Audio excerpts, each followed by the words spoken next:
பரிசுத்த வேதாகமம் புதிய ஏற்பாடு யோவான் 4ஆம் அதிகாரம். யோவானை பார்க்கிலும் இயேசு அநேகம் பேரை சீஷராக்கி ஞானஸ்நானம் கொடுக்கிறார் என்று பரிசேயர் கேள்விப்பட்டதாக கர்த்தர் அறிந்தபோது யூதேயாவை விட்டு மறுபடியும் கலிலேயாவுக்கு போனார். இயேசு தாமே ஞானஸ்நானம் கொடுக்கவில்லை, அவருடைய சீஷர்கள் கொடுத்தார்கள். அவர் சமாரியா நாட்டின் வழியாய் போக வேண்டியதாயிருந்தபடியால் யாக்கோபு தன் குமாரனாகிய யோசேப்புக்கு கொடுத்த நிலத்துக்கு அருகே இருந்த சமாரியாவிலுள்ள சீகார் என்னப்பட்ட ஊருக்கு வந்தார். அங்கே யாக்கோபுடைய கிணறு இருந்தது. இயேசு பிரயாணத்தினால் இளைப்படைந்தவராய் அந்த கிணற்றருகே உட்கார்ந்தார். அப்பொழுது ஏறக்குறைய 6ஆம் மணி வேளையாயிருந்தது. அவருடைய சீஷர்கள் போஜன பதார்த்தங்களை கொள்ளும்படி ஊருக்குள்ளே போயிருந்தார்கள். அப்பொழுது சமாரியா நாட்டாளாகிய ஒரு ஸ்திரீ தண்ணீர் மொள்ள வந்தாள். இயேசு அவளை நோக்கி, தாகத்துக்கு தா என்றார். யூதர்கள் சமாரியருடனே சம்பந்தம் கலவாதவர்களானபடியால் சமாரிய ஸ்திரீ அவரை நோக்கி, நீர் யூதனாயிருக்க சமாரியா ஸ்திரீயாகிய என்னிடத்தில் தாகத்துக்கு தா என்று எப்படி கேட்கலாம் என்றாள். இயேசு அவளுக்கு பிரதியுத்தரமாக, நீ தேவனுடைய ஈவையும் தாகத்துக்கு தா என்று உன்னிடத்தில் கேட்கிறவர் இன்னார் என்பதையும் அறிந்திருந்தாயானால் நீயே அவரிடத்தில் கேட்டிருப்பாய், அவர் உனக்கு ஜீவ தண்ணீரை கொடுத்திருப்பார் என்றார். அதற்கு அந்த ஸ்திரீ, ஆண்டவரே, மொண்டு கொள்ள உம்மிடத்தில் பாத்திரமில்லையே, கிணறும் ஆழமாயிருக்கிறதே, பின்னை எங்கு இருந்து உமக்கு ஜீவ தண்ணீர் உண்டாகும்? இந்த கிணற்றை எங்களுக்கு தந்த நம்முடைய பிதாவாகிய யாக்கோபை பார்க்கிலும் நீர் பெரியவரோ? அவரும் அவர் பிள்ளைகளும் அவர் மிருக ஜீவன்களும் இதிலே குடித்ததுண்டே என்றாள். இயேசு அவளுக்கு பிரதியுத்தரமாக, இந்த தண்ணீரை குடிக்கிறவனுக்கு மறுபடியும் தாகமுண்டாகும். நான் கொடுக்கும் தண்ணீரை குடிக்கிறவனுக்கோ ஒரு காலம் தாகமுண்டாகாது. நான் அவனுக்கு கொடுக்கும் தண்ணீர் அவனுக்குள்ளே நித்திய ஜீவ காலமாய் ஊறுகிற நீரூற்றாய் இருக்கும் என்றார். அந்த ஸ்திரீ அவரை நோக்கி, ஆண்டவரே, எனக்கு தாகமுண்டாகாமலும் நான் இங்கே மொண்டு கொள்ள வராமலும் இருக்கும்படி அந்த தண்ணீரை எனக்கு தர வேண்டும் என்றாள். இயேசு அவளை நோக்கி, நீ போய் உன் புருஷனை இங்கே அழைத்து கொண்டு வா என்றார். அதற்கு அந்த ஸ்திரீ, எனக்கு புருஷன் இல்லை என்றாள். இயேசு அவளை நோக்கி, எனக்கு புருஷன் இல்லை என்று நீ சொன்னது சரிதான். எப்படியெனில் 5 புருஷர் உனக்கு இருந்தார்கள், இப்பொழுது உனக்கிருக்கிறவன் உனக்கு புருஷன் அல்ல, இதை உள்ளபடி சொன்னாய் என்றார். அப்பொழுது அந்த ஸ்திரீ அவரை நோக்கி, ஆண்டவரே, நீர் தீர்க்கதரிசி என்று காண்கிறேன். எங்கள் பிதாக்கள் இந்த மலையிலே தொழுது கொண்டு வந்தார்கள், நீர் எருசலேமில் இருக்கிற ஸ்தலத்திலே தொழுது கொள்ள வேண்டும் என்கிறீர்களே என்றாள். அதற்கு இயேசு, ஸ்திரீயே, நான் சொல்லுகிறதை நம்பு. நீங்கள் இந்த மலையிலும் எருசலேமிலும் மாத்திரமல்ல, எங்கும் பிதாவை தொழுது கொள்ளும் காலம் வருகிறது. நீங்கள் அறியாததை தொழுது கொள்ளுகிறீர்கள், நாங்கள் அறிந்திருக்கிறதை தொழுது கொள்ளுகிறோம். ஏனென்றால் இரட்சிப்பு யூதர்கள் வழியாய் வருகிறது.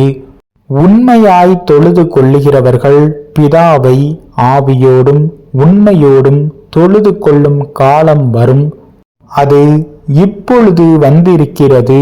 தம்மை தொழுது கொள்ளுகிறவர்கள் இப்படிப்பட்டவர்களாயிருக்கும்படி பிதாவானவர் விரும்புகிறார். தேவன் ஆவியாயிருக்கிறார்.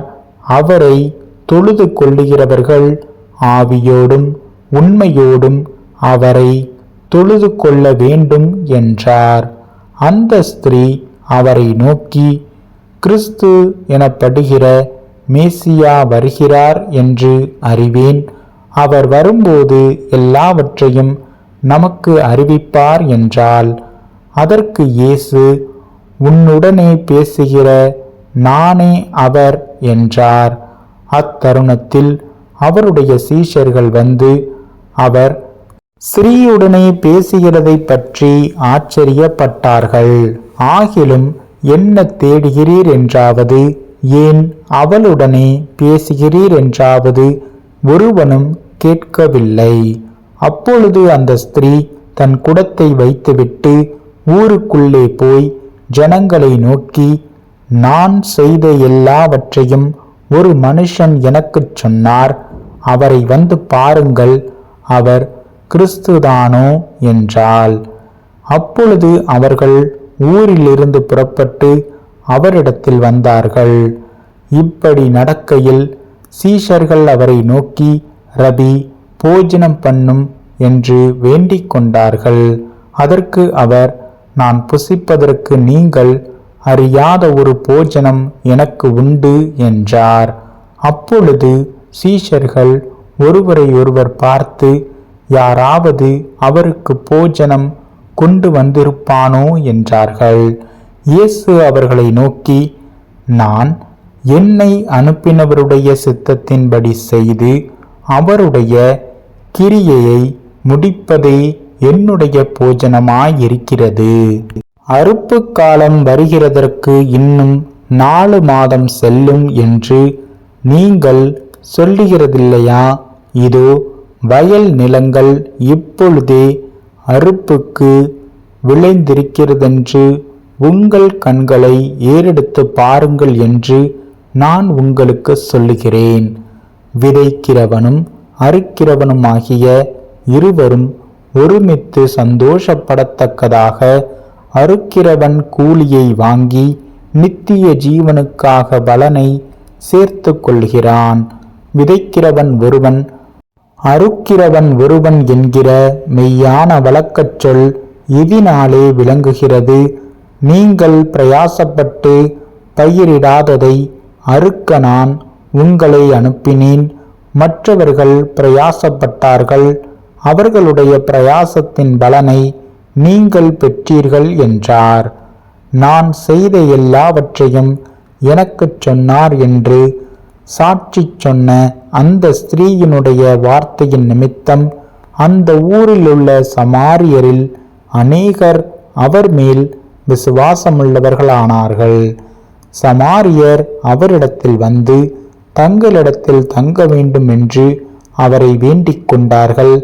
அவர் 2 நாள் அங்கே தங்கினார். அப்பொழுது அவருடைய உபதேசத்தின் நிமித்தம் இன்னும் அநேகம் பேர் விசுவாசித்து அந்த ஸ்திரீயை நோக்கி, உன் சொல்லின் நிமித்தம் அல்ல, அவருடைய உபதேசத்தை நாங்களே கேட்டு அவர் மெய்யாய் கிறிஸ்துவாகிய உலக இரட்சகர் என்று அறிந்து விசுவாசிக்கிறோம் என்றார்கள். 2 நாளைக்கு பின்பு அவர் அவ்விடம் விட்டு புறப்பட்டு கலிலேயாவுக்கு போனார். ஒரு தீர்க்கதரிசிக்கு தன் சொந்த ஊரிலே கனமில்லை என்று இயேசு தாமே சொல்லியிருந்தார். அவர் கலிலேயாவில் வந்தபோது எருசலேமில் பண்டிகையிலே அவர் செய்த எல்லாவற்றையும் பார்த்திருந்த கலிலேயர் அவரை ஏற்றுக்கொண்டார்கள். அவர்களும் பண்டிகைக்கு போயிருந்தார்கள். பின்பு இயேசு தாம் தண்ணீரை திராட்சை ரசமாக்கின கலிலேயாவில் உள்ள கானா ஊருக்கு மறுபடியும் வந்தார். அப்பொழுது கப்பர்நகூமிலே ராஜாவின் மனுஷரில் ஒருவனுடைய குமாரன் வியாதியாயிருந்தான்.